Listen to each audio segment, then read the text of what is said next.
الرجيم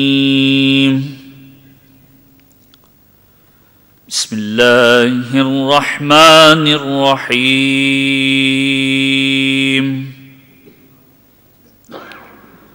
الحمد لله رب العالمين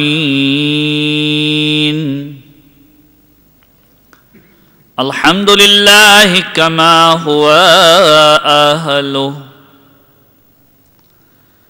الحمد لله من أول الدنيا إلى فنائها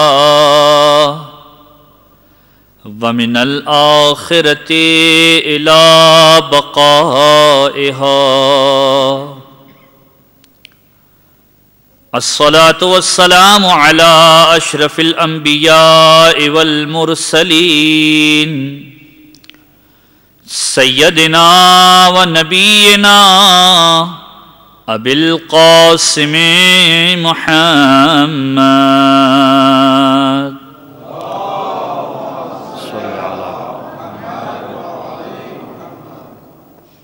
وعلى أهل بيته الطيبين الطاهرين المعصومين المظلومين دعائے سلامتی امام زمانہ بسم اللہ الرحمن الرحیم اللہم کن لولیک الحجة ابن الحسن صلواتك عليه وعلى آبائه في هذه الساعة وفي كل ساعة وليا وحافظا وقائدا وناصرا ودليلا وعينا حتى تسكنه أرضك توعا وتمتعه فيها طويلا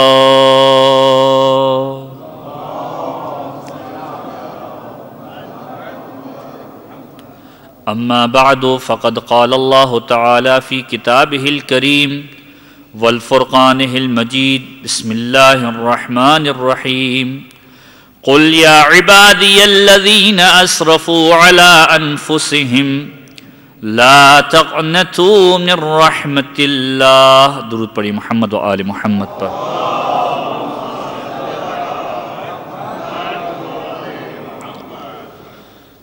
سامعین گرامی قدر گفتگو کے لیے قرآن کریم کی جس آیت کو سرنامہ کلام کے طور پر پیش کیا گیا گزشتہ ہفتے سے متصل کرتے ہوئے دو تقاریر کے اندر آپ کی سماعتوں کی نظر اس موضوع کے عنوان سے کچھ مفروضات عرض کیے شب جمعہ لیلۃ الدعا ہے لیلۃ الرحمہ ہے رحمت کی رات ہے پروردگار کی کہ پروردگار عالم کی رحمت ہر مقام پر پھیلی ہوئی ہے اس پروردگار عالم کا کہنا یہ ہے کہ وَرَحْمَتِي وَسِعَتْ كُلَّ شَيْءٍ میری رحمت ہر مقام پر پھیلی ہوئی ہے میری رحمت وسیع ترین ہے اب ہے کوئی کہ جو پروردگار عالم کی رحمت کا امیدوار ہو جائے اسی عنوان سے پچھلی شب جمعہ کے اندر بھی آپ کے سامنے رحمت پروردگار کے عنوان سے گفتگو کی گئی تھی کہ وہ پروردگار کے جس نے انسان کو اپنی رحمت کے غلاف میں لپیٹا ہوا ہے انسان کی ابتدا سے لے کر انسان کی انتہا تک یعنی جب انسان ابھی معارض وجود میں نہیں آیا ہے اس وقت سے پروردگار عالم نے اپنی رحمت کے غلاف میں انسان کو لیا ہوا ہے رزق ماں کے پیٹ کے اندر کس نے مہیا کیا پروردگار نے مہیا کیا آخرت کے اندر میزان کے اندر پروردگار عالم اہل بیت کی شفاعت دینے والا ہے یہ خود اس کی ایک رحمت کا نمونہ ہے کہ وہ پروردگار کے جس نے انسان کی ابتدا رحمت سے کی ہے اور انتہا میں بھی اسے رحمت سے فراموش نہیں کرے گا اور یہ خداوند عالم کی رحمت ہے کہ جس کی طرف بار بار دعوت دی گئی قرآن کریم کی متعدد آیات پروردگار عالم کی اس نعمت کی جو رحمت ہے اس کی طرف بلاتی ہوئی نظر آتی ہے۔ من جملہ آیتوں میں سے ایک آیت کہ جس کی تلاوت آپ کے سامنے کی گئی سورہ زمر، ترتیب کے اعتبار سے قرآن مجید کا 39واں سورہ ہے، اور اس کی آیت نمبر 53۔ پروردگار عالم ارشاد فرما رہا ہے ان لوگوں سے کہ جنہوں نے اپنے نفسوں پر اسراف کیا۔ نفسوں پر اسراف کا مطلب کیا ہے؟ پروردگار عالم نے اس نفس کو اپنی عبادت کے لیے بنایا ہے۔ قرآن کہہ رہا ہے وَمَا خَلَقْتُ الْجِنَّ وَالْإِنسَ إِلَّا لِيَعْبُدُونَ، کہ ہم نے اس نفس کو، اس انسان کو، اس بندے کو پیدا کیا ہے کس لیے؟ کہ یہ ہماری عبادت کرے۔ اگر عبادت نہ ہوگی تو وہ اپنی حد سے تجاوز کر رہا ہے، معصیت ہوگی تو اپنے نفس پر ظلم کر رہا ہے۔ قرآن کہہ رہا ہے کہ وہ لوگ، اے حبیب کہہ دو قل یا عبادی الذین اسرفوا علی انفسہم، اے حبیب میرے ان بندوں سے کہہ دو اسرفوا علی انفسہم کہ جنہوں نے اپنے نفسوں پر ظلم کیا، گناہ کر لیا، معصیت کو انجام دیا، کیا کہہ دو؟ لا تقنطوا من رحمت اللہ، کہ پروردگار عالم کی رحمت سے مایوس نہ ہو جانا۔ خداوند عالم کی رحمت بہت وسیع ہے۔ ان اللہ یغفر الذنوب جميعا، پروردگار عالم تمہارے تمام کے تمام گناہوں کو معاف کر دے گا۔ وہ پروردگار عالم معافی دینے والا ہے، معاف کرنے والا ہے، مغفرت کرنے والا ہے۔ پروردگار دعوت دے رہا ہے کہ میری رحمت پھیلی ہوئی ہے، گناہوں پر اصرار کے بعد بھی دیکھو مایوس نہ ہو جانا۔ ایسا نہیں کہ خداوند عالم انسان کو پروموٹ کر رہا ہو کہ گناہ کرنے کے بعد آ جاؤ، نہیں، اگر گناہ کو انجام دے دیا اس کے بعد ایسا نہیں کہ مایوس ہو جانا۔ اسی لیے کہا گیا کہ پروردگار کی رحمت سے مایوس ہونا یہ گناہ کبیرہ میں سے ہے۔ مولا کائنات کا ایک بڑا خوبصورت جملہ نہج البلاغہ کے اندر ہے، کلمات قصار کے اندر یہ جملہ آپ ملاحظہ کر سکتے ہیں۔ نہج البلاغہ کے اندر مولا عجیب جملہ کہتے ہیں کہ عجبت لمن یقنط ومعہ الاستغفار، مجھے تعجب ہوتا ہے اس شخص کے اوپر کہ جس کے پاس استغفار جیسی دولت موجود ہے اور وہ خدا کی رحمت سے مایوس ہو گیا۔ عجبت لمن یقنط، مجھے تعجب ہوتا ہے اس شخص پر کہ جو مایوس ہو چکا ہے۔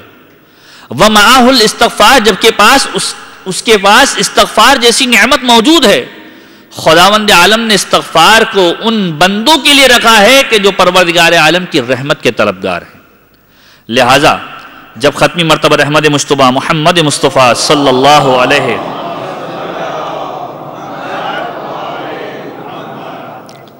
پیغمبر کی بارگاہ کے اندر ابو جہل جیسا مشرک آتا ہے اور یہ سوال کرتا ہے، سوال کیا ہے کہ یا رسول اللہ میں خدا کو دیکھنا چاہتا ہوں،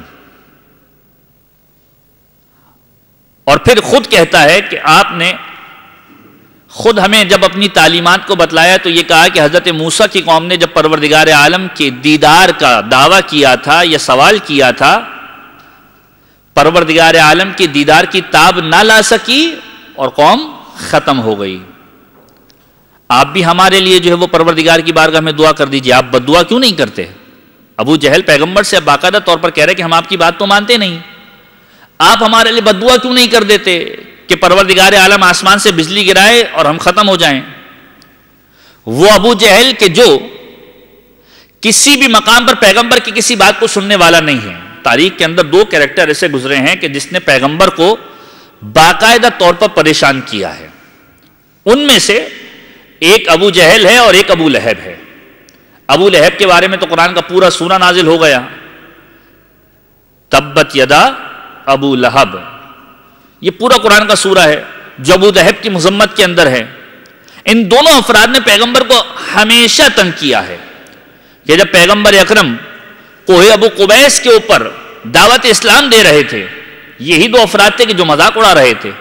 کوہ ابو قبیس کے جہاں پر آج مکہ مکرمہ کے اندر محلات موجود ہیں، کہ جس پر پیغمبر اکرم نے سب سے پہلے جو دعوت دی ہے کوہ ابو قبیس پر چڑھ کر دی ہے، جو ہمارے نصاب کے اندر بھی بچوں کو پڑھایا جاتا ہے کہ پیغمبر نے دعوت اسلام اسی طریقے سے دی۔ پیغمبر کا لقب ہے صادق اور امین۔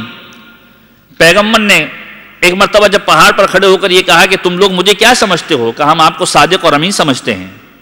کہ اگر میں کہوں کہ پہاڑ کے اس پار سے کوئی لشکر آ رہا ہے جو تم پر حملہ کرنے والا ہے، کہا ہم بالکل مانیں گے، تسلیم کریں گے، صدقنا وسلمنا، ہم آپ کی بات کی تصدیق بھی کریں گے، آپ کی بات کو قبول بھی کریں گے۔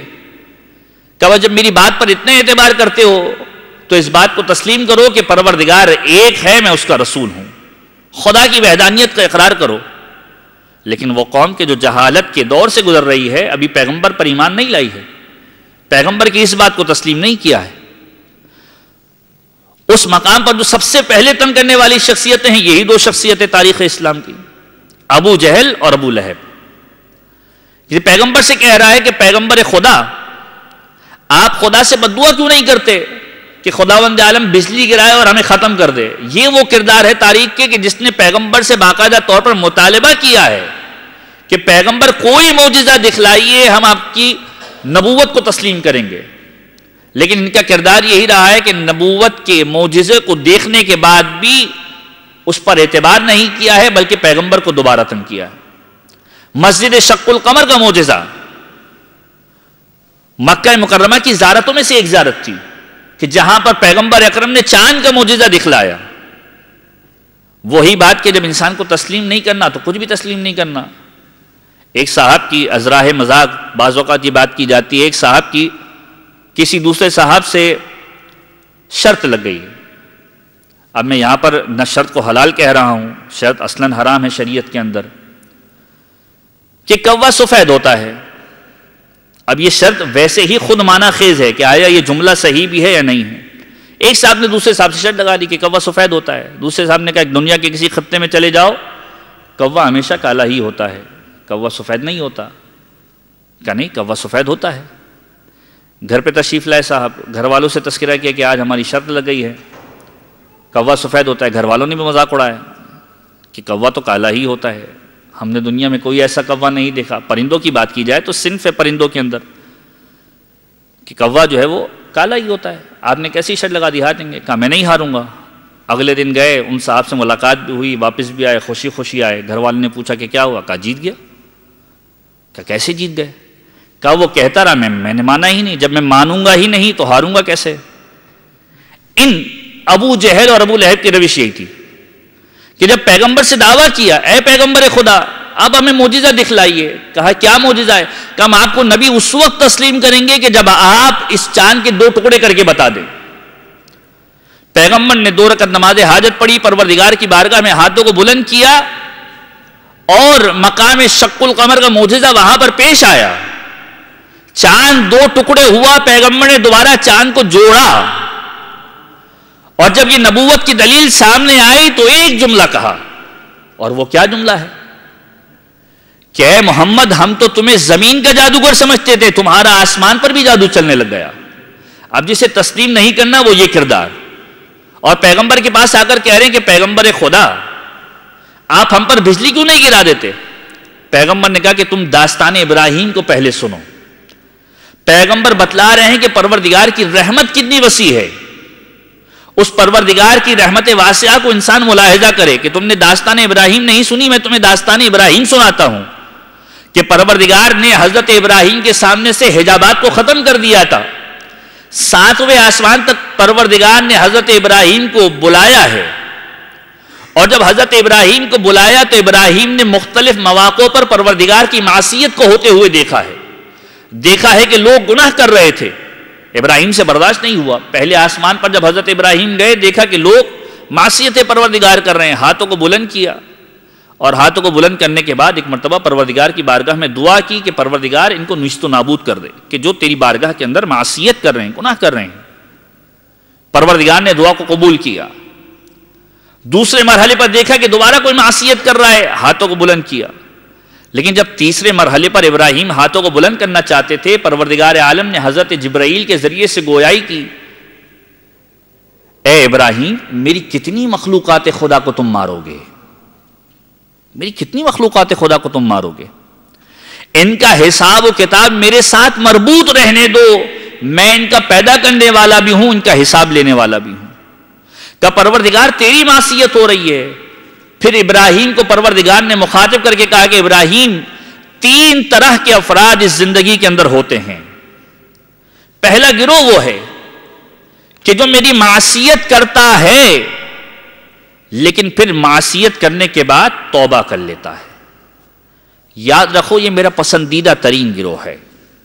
اور معصوم کی روایت کا عجیب جملہ ہے، پروردگار عالم کو اس آواز کی اس قدر خواہش ہوتی ہے کہ جو رات کو اٹھ کر ایک مومن توبہ کرتے ہوئے پروردگار کی بارگاہ میں بلند کرتا ہے.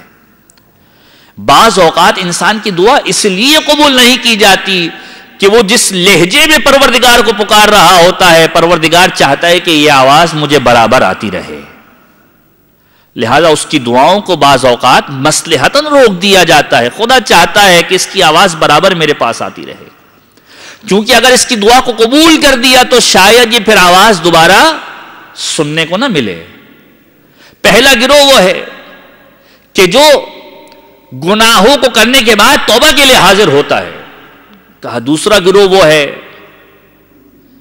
کہ جو گناہوں کو انجام دیتا ہے لیکن میں انہیں ڈھیل اس لیے دے دیتا ہوں، انہیں زندگی اس لیے دے دیتا ہوں کہ مجھے معلوم ہے کہ ان کے صلب کے اندر، ان کی نسل کے اندر کوئی مومن پیدا ہونے والا ہے. اور اس کے بعد تیسرا گروہ وہ ہے کہ جو گناہ کرتا ہے میں اسے ڈھیل دے دیا کرتا ہوں، گناہ پر اصرار کرتا رہتا ہے، یہاں تک کہ ایک مرتبہ ایسی پکڑائی ہوتی ہے کہ اب اس بچ کر نکلنے کا کوئی چانس نہیں ہوتا. پھر پیغمبر نے یہ تینوں گروہوں کو بتلانے کے بعد کہا، اے ابو جہل تجھے نہیں معلوم تیرے صلب کے اندر ایک ایسا مسلمان آنے والا ہے جو اسلام کی مدد کرنے والا ہے. پروردگار نے تجھے اس کی وجہ سے بخشا ہوا ہے ابھی تک، اور باقی قریش کو اسلام کی وجہ سے بخشا ہوا ہے.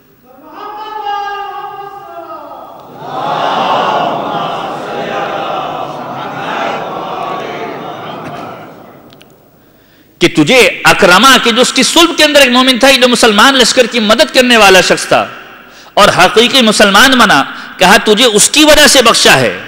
بخشا مطلب یہ کہ اس کی مغفرت نہیں ہوئی، زندگی نہیں چھینی کہ وہ مومن اس دنیا کے اندر آ جائے، اور باقی قریش کو اسلام کی وجہ سے بخشا ہوا ہے. فتح مکہ کے بعد کا پورا واقعہ آپ کو یاد ہوگا کہ جب پیغمبر لشکر اسلام کے ساتھ داخل ہو رہے ہیں، پہلے یہ منادی کی گئی کہ آج کے دن کسی کو بخشا نہیں جانے والا.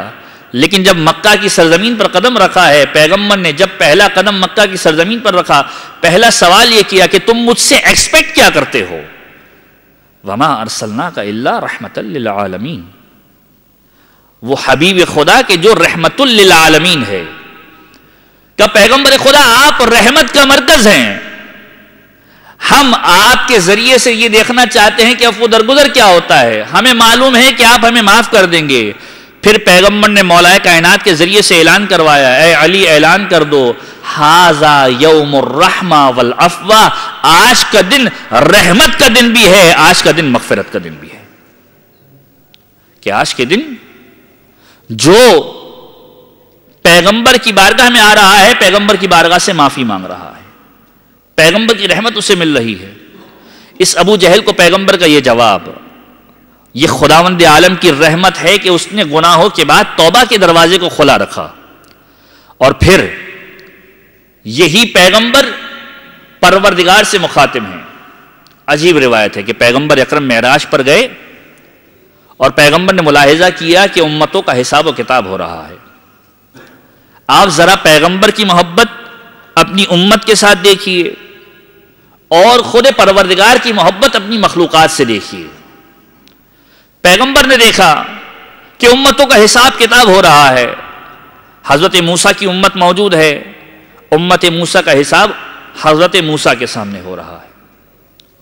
پیغمبر بھی ملاحظہ کر رہے ہیں، دیگر پیغمبران بھی ملاحظہ کر رہے ہیں.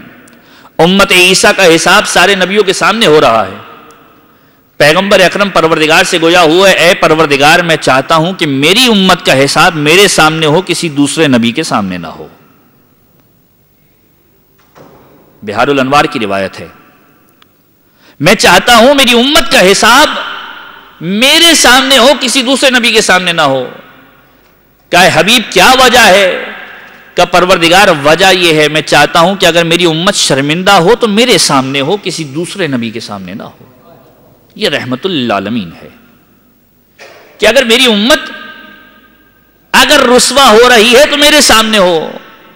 یہ پیغمبر کا جملہ ہے، پروردگار مخاطب ہوا، اے حبیب تمہاری اس ریکویسٹ کو یا اس درخواست کو تمہارا پروردگار قبول نہیں کر سکتا۔ رحمت للعالمین ہے وہ حبیب، پیغمبر کو حبیب خدا کہا جاتا ہے۔ ایک نبی کا لقب ہے خلیل خدا، حضرت ابراہیم کا لقب خلیل اللہ ہے، پیغمبر کا لقب حبیب اللہ ہے۔ اردو ادب کے اعتبار سے، معانی کے اعتبار سے دیکھیں تو دونوں کے معنی ہیں دوست۔ تو حبیب اللہ میں کیا فرق ہے، خلیل اللہ میں کیا فرق ہے؟ فرق فقط ایک چیز کا ہے، جو خدا کی دوستی کا امیدوار ہو وہ خلیل اللہ کہلاتا ہے، جس کی دوستی کا خدا امیدوار ہو وہ حبیب اللہ کہلاتا ہے۔ مطلب درود پڑھ دیجیے محمد و آل محمد پر۔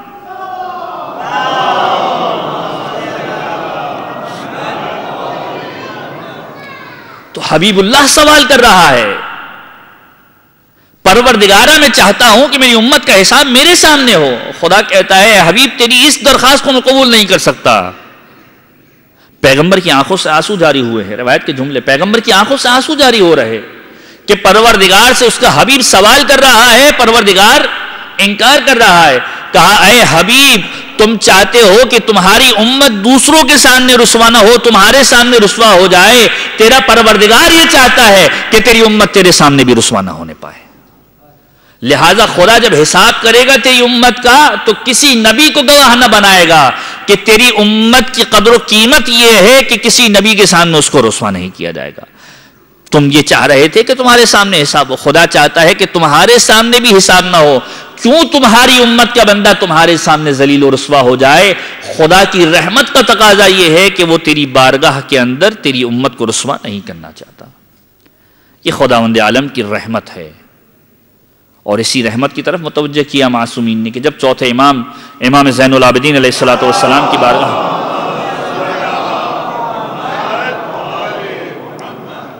حسن بصری کے جو صوفیوں کا سردار ہے، چوتھے امام کی خدمت میں آیا اور ایک مرتبہ چوتھے امام کو رودات غم سنا رہا ہے۔ صوفیزم کے صحراؤں کے اندر نکل گئے، اہل و عیال کو چھوڑ دیا، کہ جس کی اسلام نے شدید مذمت کی ہے، پسندیدہ چیز نہیں ہے اسلام کے اندر۔ حسن بصری آیا ہے اور چوتھے امام کی بارگاہ میں عرض کرتا ہے، مولا لیس العجب ممن ہلک کیف ہلک، مجھے تعجب اس بات پر نہیں ہے کہ جو ہلاک ہو گیا وہ کیسے ہلاک ہو گیا، اس کو ہلاک ہونا ہی تھا۔ زمانہ ایسا ہے کہ جس کی پریشانی اتنی زیادہ ہے کہ انسان کو ہلاک ہونا ہی ہے۔ تو مولا لیس العجب، مجھے تعجب نہیں ہے، ممن ہلک کے جو ہلاک ہو گیا، کیف ہلک، کیسے ہلاک ہو گیا، اس سے ہلاک ہونا ہی تھا۔ بل انما العجب کل العجب، مجھے تعجب تو اس بات پر ہوتا ہے ممن نجا کیف نجا، کہ جو نجات پا گیا وہ کیسے نجات پا گیا۔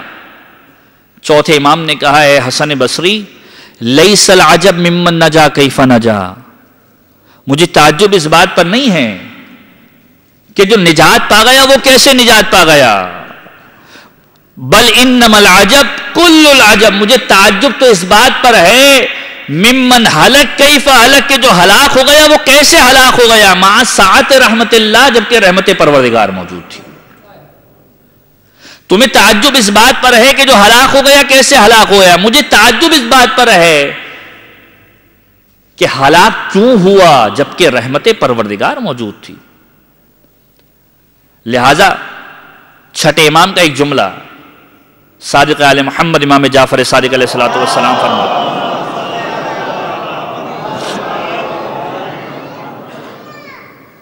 کہ میں نے اپنے بابا سے سنا کہ انہوں نے مجھے بلایا، پانچویں امام امام محمد باقر علیہ الصلوۃ والسلام نے،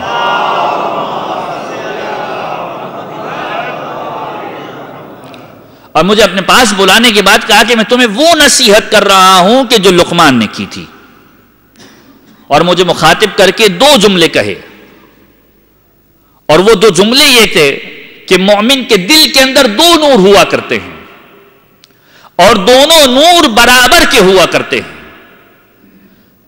ایک خداوند عالم کی خوف کا نور ہوتا ہے، دوسرا پروردگار سے امید کا نور ہوتا ہے۔ اور پھر میرے بابا نے یہ فرمایا کہ دیکھو جتنا ایک مومن اپنے دل کے اندر خدا سے خوف رکھا کرتا ہے اتنا ہی پروردگار سے امید رکھا کرتا ہے۔ اور پھر کہا کہ لقمان نے اپنے بیٹے کو نصیحت کی تھی، اور پھر چھٹے امام نے اس جملے کو آگے بڑھایا کہ مومن کے دل کے اندر دو نور ہوتے ہیں، ایک خوف کا نور ہے، ایک امید کا نور ہے۔ لقمان نے اپنے بیٹے کو نصیحت کیا کی؟ وہ لقمان کہ جو اتنی بافضیلت شخصیت ہے، اگرچہ کہ یہ مراجع کے اندر یا علماء کے اندر اختلاف ہے کہ آیا حضرت لقمان پیغمبر تھے یا نہیں تھے، دونوں صورتوں کے اندر اگر پیغمبر نہ بھی تھے تو اتنی متبرک شخصیت ضرور ہے کہ قرآن کریم کا 31واں سورہ سورہ لقمان کے نام سے ہے۔ وہ لقمان کہ جس نے پروردگار عالم کی مصلحتوں کو لوگوں کے سامنے عیاں کیا ہے، دنیا کی حقیقت کو لوگوں کے سامنے عیاں کیا ہے، کہ لقمان اپنے زمانے کے اندر لقمان حکیم کہا جاتا ہے، حکمت بھری باتیں لقمان سے منسوب ہیں۔ پیغمبر کی امت کے اندر لقمان کسے کہا جاتا ہے؟ حضرت سلمان کو کہا جاتا ہے۔ سلمان منا اہل البیت، وہ سلمان کے جو اہل بیت کے اندر شمار کیے جاتے ہیں۔ سلمان فارسی کو پیغمبر کی امت کا لقمان حکیم کہا جاتا ہے۔ لقمان کی حکمت کیا تھی؟ کس طریقے سے لوگوں کو آیا کیا ہے؟ وہ متبرک شخصیت کہ اپنے زمانے کے اندر دیکھا کہ لوگ خداوند عالم کی وحدانیت کا اقرار نہیں کرتے ہیں، دیکھا کہ لوگ دنیا پرستی میں زیادہ ہیں، آخرت کا اقرار نہیں کرتے ہیں، آخرت کو تسلیم نہیں کرتے ہیں، برائیوں کی طرف مائل ہے۔ ایک مرتبہ سوال کیا کہ دنیا کے اندر اگر اچھا نہیں کرو گے تو آخرت میں کیسے اچھا کاٹو گے؟ لوگوں نے ایک مرتبہ اگنور کیا۔ لقمان کے جو اپنے زمانے کی حکمت بری شخصیت تصور کیے جاتے تھے، کچھ لوگوں کے ساتھ گئے، ایک کھیت کے اندر جو کے بیج جو ہے وہ بونا شروع کر دیے۔ جو کے بیج بو دیے، جو کے بیج بونے کے بعد انہی لوگوں کے ساتھ مسجد کے اندر تشریف لائے اور مسجد میں بیٹھ گئے مصلی عبادت کے اوپر۔ اور مصلی عبادت پر بیٹھنے کے بعد اب ایک مرتبہ ہاتھوں کو بلند کیا، خداوندہ جو میں نے جو کے بیج بوئے ہیں اس سے گندم کی فصل کو اگا دے۔ اب لوگ ہنس رہے ہیں کہ وہ لقمان کے جس کی حکمت کے ہم واقعات سنتے ہیں، وہ لقمان کے جو اتنا دانشمند آدمی ہے، یہ کیسی باتیں کر رہا ہے؟ بیج جو کے بوئے ہیں، فصل گندم کی مانگ رہا ہے، ممکن نہیں ہے۔ لیکن دعا یہی ہے، پروردگارہ جو میں نے جو کے بیج بوئے ہیں اس سے گندم کی فصل اگا دے۔ اب سننے والے بھی ہنس رہے ہیں، جو ساتھ میں افراد تھے وہ بھی ہنس رہے ہیں۔ لقمان تم سے ہم حکمت بھری باتوں کو سننا چاہتے ہیں، یہ کون سی بات کر رہے ہو؟ کیا ممکن نہیں ہے کہ پروردگار جو ہے وہ جو کی بیج سے گندم کی فصل کو اگا دے؟ کہا پروردگار کی قدرت میں ہر ایک چیز ہے، لیکن کیسے ممکن ہے کہ تم جو کی بیج بو اور گندم کی فصل کا تقاضا کرو؟ کہا بس میں بھی یہی بتلانا چاہتا ہوں کہ جب دنیا کے اندر اچھے اعمال کے بیج بو کر آخرت میں اچھے اعمال کی فصل کاٹو گے، میں یہی بتلانا چاہتا ہوں کہ دنیا کے اندر برے اعمال کے بیج بو کر تم آخرت کے اندر اچھی فصل نہیں مانگ سکتے۔ تمہاری روش یہ ہے کہ دنیا کے اندر غلط اعمال کر رہے ہو، خداوند عالم سے آخرت میں بہترین کا تقاضا کر رہے ہو۔ بالکل اسی چیز کی مانند ہے کہ میں جو کے بیج بو کر خداوند عالم سے گندم کی فصل کو مانگ رہا ہوں۔ اب یہ لقمان پانچویں امام کہہ رہے ہیں کہ اپنے بچے کو نصیحت کر رہے ہیں کہ پروردگار عالم سے کس طریقے سے رابطہ پیدا کرو، کہ اپنے بیٹے کو کہہ رہے ہیں کہ خداوند عالم سے خوف بھی کرو، خداوند عالم سے امید بھی لگاؤ۔ خوف کس طرح کرو کہ لو جئتک بعبادت الثقلین لعذبک، کہ خداوند عالم کی بارگاہ میں خوف اس طریقے سے کرو کہ اگر تم ثقلین کی عبادت بھی لے کر آ جاؤ تو خداوند عالم عذاب دینے والا ہے۔ خدا سے خوف اس طریقے سے کرو، اور خدا سے آس کس طریقے سے لگاؤ؟ لو جئتک بمعصیت الثقلین، اور اگر تم آئے ثقلین کی معصیت کے ساتھ لرحم کا، تو خداوند عالم رحم کرنے والا ہے۔ پھر پانچویں امام نے بتلایا کہ میں یہ بتلانا چاہ رہا ہوں کہ مومن کے دل کے اندر دونوں نور برابر ہوتے ہیں، خدا سے خوف بھی اتنا کرتا ہے، خدا سے امید بھی اتنی لگاتا ہے۔ ایک مرتبہ درود پڑھ دیجئے محمد و آل محمد پر۔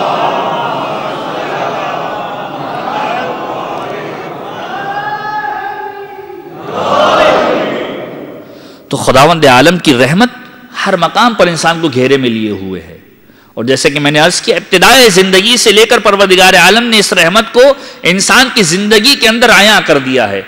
والدین کی صورت میں ایک نعمت دے دی ہے، ایک رحمت دے دی ہے. کہ پیغمبر کا عجیب جملہ ہے، اور یہ جملہ آپ نے یقیناً ماہ مبارک رمضان کے اندر سماعت فرمایا ہوگا، لیکن دوبارہ تکرار کر دی جائے کہ والدین خداوند عالم کی رحمت ہے، وہ رحمت کہ جو جنت کے وجوب کا باعث ہے. معصوم کا جملہ ہے. پیغمبر اکرم مسجد نبوی میں تشریف لاتے ہیں اور منبر کے اوپر اپنے قدم رکھ رہے ہیں. پیغمبر کا پہلا قدم منبر پر جاتا ہے، پیغمبر آمین کہتے ہیں. دوسرا قدم منبر پر جاتا ہے، پیغمبر آمین کہتے ہیں. تیسرا قدم منبر پر جاتا ہے، پیغمبر آمین کہتے ہیں. اصحاب پیغمبر نے کہا کہ پیغمبر آپ کی کبھی بھی ہم نے یہ روش نہیں دیکھی کہ منبر پر چڑھتے ہوئے آپ جملے کہہ رہے ہوں. پیغمبر نے کہا کہ ہاں میں نے جملے کہے ہیں.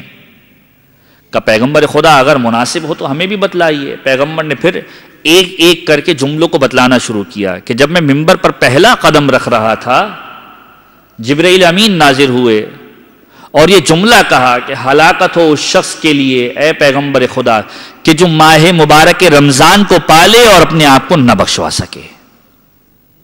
میں نے کہا آمین.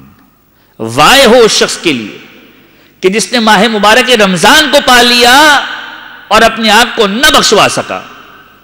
کہ جب دوسرا قدم منبر پر رکھ رہا تھا جبرائیل امین نے یہ جملہ کہا ہلاکت ہو، وائے ہو ایسے شخص کے لیے کہ جو پیغمبر خدا آپ کا نام سنے اور آپ کا نام سننے کے بعد آپ پر درود نہ پڑھے.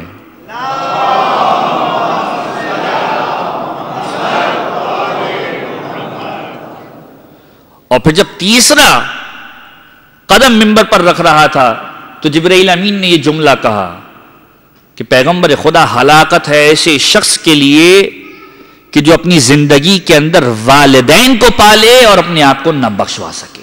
اللہ اکبر. کہ یہ وہ رحمت ہے کہ اگر زندگی میں پروردگار نے عطا کی تو تمہارے لیے جنت کا باعث ہے. پیغمبر کہہ رہے ہیں ہلاکت ہو ایسے شخص کے لیے کہ جو والدین کو زندگی کے اندر پالے اور اپنے آپ کو نہ بخشوا سکے. یہ وہ رحمت ہے جو تمہارے لیے جنت کا راستہ بنانے والی ہے. لہذا قرآن کریم کس طریقے سے انسان کو مخاطب کر رہا ہے. سورہ اسراء قرآن کریم کا 17واں سورہ ہے، 17th سورہ، اور اس کی مشہور و معروف آیتیں ہیں جو آپ اکثر و بیشتر اپنی نمازوں کے اندر بھی پڑھتے ہیں کہ جب تمہارے والدین اس سن تک پہنچ جائیں کہ بڑھاپے کی عمر تک آ جائیں تو ان کے ساتھ کیسا برتاؤ کرو. وبالوالدین احسانہ، اپنے والدین کے ساتھ احسان کرو. اور ان دونوں میں سے یا ان دونوں میں سے ایک ضعیفی کی عمر کو پہنچ جائے تو انہیں جھڑکنا نہیں. ولا تقل لہما اف، انہیں اف تک نہ کہنا، یہ بالکل لووسٹ کیٹیگری ہے. اور جھڑکنا نہیں بلکہ ان کے ساتھ نیکی اور رحمت کا برتاؤ کرنا. اور اس کے بعد قرآن کریم کا اگلا جملہ بڑا عجیب ہے کہ ان کے لیے اپنے کاندھوں کو جھکا دینا اور ان کے لیے دعا کرنا. کیا دعا کرنا؟ رب ارحمہما کما ربیانی صغیرا، کہ اے پروردگار تو ان کے اوپر رحم فرما جس طریقے سے انہوں نے رحم کرتے ہوئے میری پرورش کا سامان فراہم کیا. اے پروردگار تو بھی ان کے اوپر رحمت فرما.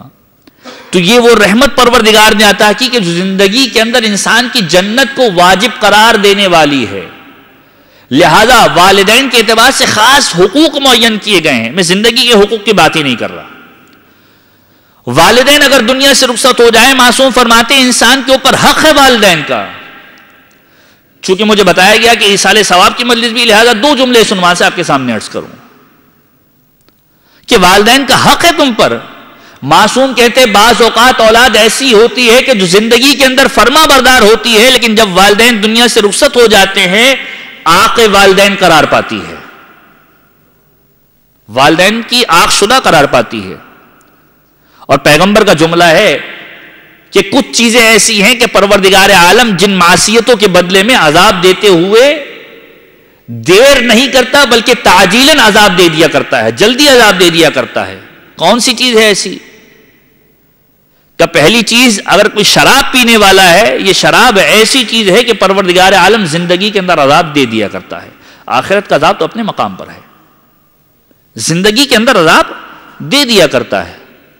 دوسری چیز عاق الوالدین، اگر والدین نے عاق کر دیا ہے زندگی کے اندر تو یہ زندگی کے اندر قسم پرسی کے حالت میں رہے گا۔ پروردگار عالم زندگی کے اندر اس کا عذاب اسے ضرور بضرور دے گا، آخرت کا عذاب الگ محفوظ ہے۔ تیسری چیز کہ جو قطع رحم کرے، رشتہ داروں سے تعلق کو توڑے، ہمارے معاشرے کے سب سے بڑے مسائل ہیں۔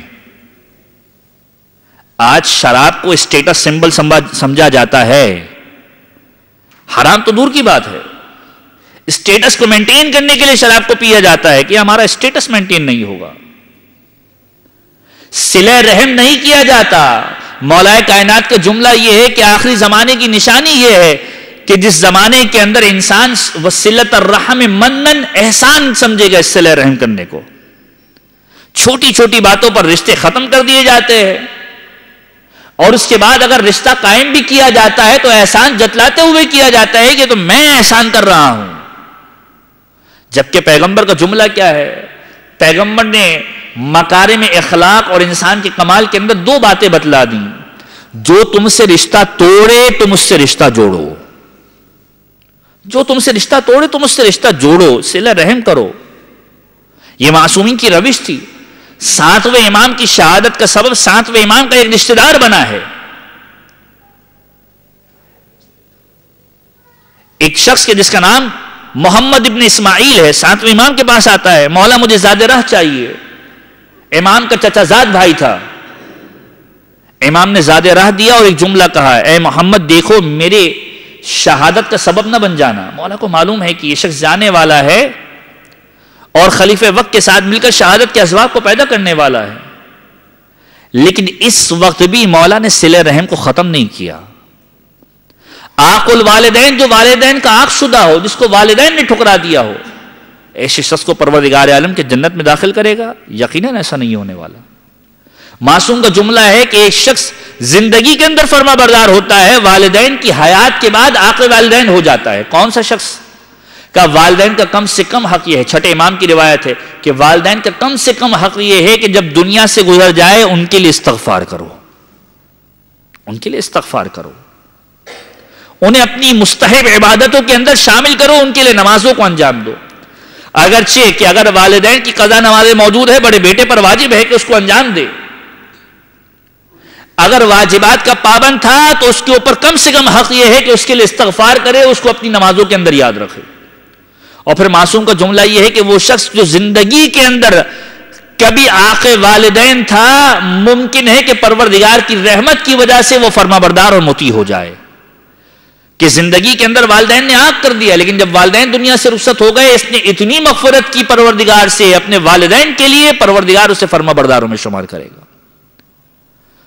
تو وہ رحمت کے جو پروردگار نے عطا کی، جنت کے حصول کا باعث جس کو بنایا، انسان اس کی قدر کرے۔ اور یہ شب جمعہ اپنے والدین کو خاص طور پر یاد رکھے، چاہے زندہ ہو یا مرحومین ہو، ان کے لیے دعائیں مغفرت کرے۔ دعائیں مغفرت فقط مرحومین کے لیے نہیں کی جاتی، زندوں کے لیے بھی کی جا سکتی ہے، انہیں فراموش نہ کرے۔ اور یہ وہ چیز ہے کہ جو نہ فقط پروردگار کو پسند ہے، ائمہ طاہرین کو بھی پسند ہے۔ شیخ مہدی مازندرانی کربلا معلیٰ کے اندر امام مظلوم کے حرم مطہر میں زیارت پڑھنے کے لیے جاتے ہیں، اور امام مظلوم کے حرم میں دیکھتے ہیں کہ ایک جوان داخل ہو رہا ہے اور امام مظلوم کی بارگاہ کے اندر سلام کر رہا ہے۔ جتنے زائرین آ رہے ہیں ہر ایک کو دیکھ رہے ہیں، سارے ابا عبداللہ الحسین کے زائرین ہیں۔ زیارت پڑھتے پڑھتے یہ جوان جب زیارت کا جملہ کہتا ہے السلام علیک یا ابا عبداللہ الحسین، شیخ مہدی محسوس کرتے ہیں کہ ایسا لگتا ہے کہ اس جوان کو جواب آ رہا ہے، ابھی سلام پڑھا ہے مسکرا رہا ہے، یعنی اس کو محسوس ہو رہا ہے کہ مولا اسے جواب دے رہے ہیں۔ اب یہ اپنی اپنی کیفیت کی بات ہے۔ کہ میں اس نوجوان کو دیکھتا تھا کہ مسلسل شب جمعہ آیا کرتا تھا اور امام مظلوم کی بارگاہ میں سلام پیش کیا کرتا تھا. کہ جب یہ شخص حرم سے باہر نکلا میں بھی اس کے پیچھے چلنے لگا اور میں نے کہا کہ میں تجھ میں دیکھ رہا ہوں کہ دیگر زائرین ابا عبداللہ سے مختلف ہے. کہ آپ یہ بات کیسے کہہ سکتے ہیں؟ کہ میں نے تیرے احساسات کو محسوس کیا ہے کہ تجھے مولا کا جواب سلام آتا ہے. تجھے مولا کا جواب سلام آتا ہے. کہ آپ کو کیسے پتا چلا؟ کہ مجھے تیری خوشی کے جذبات کو دیکھ کر محسوس ہوا. تو نے کون سا ایسا عمل کیا ہے کہ میرا مولا تجھے جواب سلام دے رہا ہے؟ اور اس نوجوان کا جملہ یہ ہے کہ میں شب جمعہ اپنے والدین کو کربلا معلیٰ کی زیارت کے لیے لاتا ہوں. اب والدین دنیا سے رخصت ہو گئے. شب جمعہ آ کر امام مظلوم کی بارگاہ میں والدین کے لیے دعائیں مغفرت کرتا ہوں. لیکن یہ جواب سلام ابھی سے نہیں آتا. یہ جواب سلام اس وقت سے آتا ہے کہ جب میرے والدین حیات تھے. کہ کون سا ایسا عمل کیا کہ تو ابا عبداللہ کی بارگاہ میں اتنا متبرک بن گیا؟ کہ میں نے اپنے والدین کی جو ضعیف ہو چکے تھے شب جمعہ کے اعتبار سے باریاں لگا کے رکھی تھی کہ ایک شب جمعہ والد کو لے کے جایا کرتا تھا, ایک شب جمعہ والدہ کو لے کر جایا کرتا تھا. ایک شب جمعہ والدہ کو لے کر آیا, امام مظلوم کی زیارت کروائی. اگلی شب جمعہ جب والد کو لانے والا تھا, میری والدہ نے مجھے گھر میں کہا کہ میں بھی چاہتی ہوں کہ ابا عبداللہ الحسین کی زیارت کے لیے تو مجھے لے کر چلا جا. تو میرے لیے سخت مرحلہ تھا والدہ کو منع کرنا. میں نے کہا والدہ گرامی انشاءاللہ اگلی شب جمعہ آپ کو لے کر جاؤں گا. تو میری والدہ کی آنکھوں میں آنسو آئے اور یہ جملہ کہا کہ اگر اگلے ہفتے تک میں زندہ نہ رہی تو شاید حسین کی زیارت سے محروم رہ جاؤں گی. حسین کی زیارت سے محروم رہ جاؤں گی. کہ مجھ سے برداشت نہ ہوا. میں نے اپنے والد کو ایک جگہ سنبھالا, والدہ کو کندھے پہ بٹھایا اور امام مظلوم کی بارگاہ میں آیا. جب حرم مطہر میں داخل ہوا مجھ میں سکت نہ تھی کہ مولا کی زیارت کر سکتا. حرم میں داخل ہونے کے بعد زمین پر گرا ہوں اور ایک جملہ کہا السلام علیکم یا ابا عبداللہ الحسین. میری اس وقت حیرت بھری نگاہوں نے دیکھا کہ گویا میرا مولا مجھے جواب سلام دے رہا ہے. وعلیک السلام یا زائر الحسین, اے میری زیارت کرنے والے تجھ پر بھی میرا سلام ہو. یہ خداوند عالم نے رحمت دی ہے انسان کو والدین کی صورت کے اندر کہ جنت کو واجب کرا لے. نہ فقط پروردگار اسے پسند کرتا ہے, معصومین پسند کرتے ہیں. حسین کی زیارت کی محبت عجیب چیز ہے. ذرا کوئی سوال کرے زینب کبریٰ سے, شہزادی اگر ایک دن حسین کی زیارت کے بغیر گزر جائے تو آپ کا دن کیسا گزرے گا؟ تاریخ کے اندر یہ جملے ملتے ہیں کہ زینب وہ بہن ہے کہ جس کا کوئی دن حسین کی زیارت کے بغیر نہیں گزرا, اور جو دن حسین کی زیارت کے بغیر گزر جائے وہ زینب کو پسند نہیں ہے. روایتیں کہتی ہیں کہ جب یہ قافلہ مدینے سے چلا ہے ابھی مکہ پہنچنے والا ہے, یا روایت کے انتخابات مختلف ہیں. کچھ روایتوں کے اندر کہ جب مکہ سے قافلہ چلا ہے, کچھ روایتوں کے اندر جب مکہ قافلہ پہنچنے والا تھا. لیکن علی ای حال تقریباً یہی ایام تھے ذی الحجہ کے کہ جب امام مظلوم کا قافلہ مکہ کے قریب ہے, جہاں آج کی تاریخ کے اعتبار سے, آج کے اعتبار سے مکہ کی بارڈر کے اوپر مسجد تنیم یا مسجد عائشہ موجود ہے کہ جہاں سے لوگ مقامی طور پر عمرہ کو انجام دیتے ہیں. قریب و بیشتر یہ وہ علاقہ تھا کہ جہاں پر جب امام مظلوم کا قافلہ پہنچا, امام مظلوم نے وہاں پر اپنی سواری کے جانوروں کو روک دیا. ثانیہ زہرا نے مخاطب ہو کر کہا اے حسین, اے بھائی, کیا وجہ ہے کہ یہاں پر قافلے کو روک دیا گیا ہے؟ کہا بہن ایک سوار ہے کہ جو ہمیں ڈھونڈتا ہوا آ رہا ہے, ہم اس کا انتظار کر رہے ہیں. اور پھر بتلایا کہ اے بہن یہ سوار کوئی اور نہیں ہے, تمہارے شوہر عبداللہ ابن جعفر طیار ہے. شہزادی کے دل کے اندر خیال آ رہا ہے کہ کہیں ایسا نہ ہو کہ عبداللہ مجھے واپس لینے کے لیے آ جائیں. جب عبداللہ کی سواری پہنچی ہے، ابو الفضل عباس نے استقبال کیا ہے، اور عبداللہ نے جب بلایا ہے ثانیہ زہرا کو، ثانیہ زہرا نے پہنچنے کے بعد پہلا جملہ عبداللہ کو یہ کہا ہے، اے عبداللہ تم شوہر ہو، تمہاری اطاعت واجب ہے، لیکن یاد رکھو اگر تم مجھے لینے کے لیے آئے ہو تو زینب تمہارے ساتھ چلی ضرور جائے گی، لیکن زینب کی لاش تمہارے ساتھ جائے گی، زینب زندہ نہ جائے گی۔ عبداللہ کا عجیب عالم ہے، اے شہزادی میں آپ کو لینے کے لیے نہیں آیا، لیکن میں نے اپنے آباء و اجداد سے سیکھا ہے کہ جب سفر اختیار کرو تو صدقے کو ساتھ میں لے کر جاؤ۔ شہزادی 2 صدقوں کو لے کر آیا ہوں، اون و محمد کو لے کر آیا ہوں، کربلا کے میدان کے اندر جب ضرورت پڑ جائے ایک کو اپنی طرف سے قربان کر دینا، ایک کو میری طرف سے قربان کر دینا۔ اور زینب نے یہ صدقہ کربلا کے میدان میں اتارا ہے۔ اس کی واضح مثال یہ ہے کہ جب کربلا کے واقعے کے بعد شہداء کے سروں کو واپس دیا جا رہا ہے، اب تخت یزید سے واپسی ہو رہی ہے، اب جب شہداء کے سروں کو لایا جا رہا ہے، ایک ایک سر کو لایا گیا، حسین مظلوم کا سرایہ ساری بیویوں نے استقبال کیا، علی اصغر کا سرایہ ام رباط نے آغوش میں لیا، علی اکبر کا سرایہ ام لیلہ نے آغوش میں لیا، قاسم کا سرایہ ام فروہ نے آغوش میں لیا، لیکن 2 سر ایسے تھے کہ جن کا ماتم کرنے والا کوئی نہ تھا۔ جب کسی بیوی نے کہا کہ ان کا کوئی والی و وارث موجود نہیں ہے، زینب کبریٰ نے کہا ارے ان کی وارثہ موجود ہے، لیکن میں نے ان دونوں بچوں کو اپنے بھائی حسین پر قربان کر دیا، زینب نے انہیں صدقہ کر دیا، زینب اپنے بھائی کا ماتم کرے گی، اون و محمد کا ماتم نہ کرے گی، لیکن ماں ہے، ماں کی مامتا ہے، ماں کی محبت ہے۔ زینب کو اون و محمد اس وقت تو یاد نہ آئے، لیکن جب مدینہ پہنچی، مدینے کی گلیوں میں بچوں کو کھیلتے ہوئے دیکھا، اون و محمد یاد آئے، بچوں کے بستروں کو دیکھا، اون و محمد یاد آئے، اب ضبط بندن ٹوٹ گیا، اے میرے اون و محمد میں نے تمہیں خدا کی راہ میں قربان کر۔ وَسَيَعْلَمُ الَّذِينَ ظَلَمُوا آلَ محمد أَيَّ مُنْقَلِبٌ يَنْقَلِبُونَ۔ بار الہ ہمارے اس قلیل توسل کو اپنی بارگاہ میں مقبول و منظور فرما۔ پروردگارہ ہمارے تمام گناہان کبیرہ و صغیرہ کی مغفرت فرما۔ پروردگارہ ہمارے مرحومین کے گناہان کبیرہ و صغیرہ کی مغفرت فرما۔ پروردگارہ ہمارے والدین کے گناہان کبیرہ و صغیرہ کی مغفرت فرما۔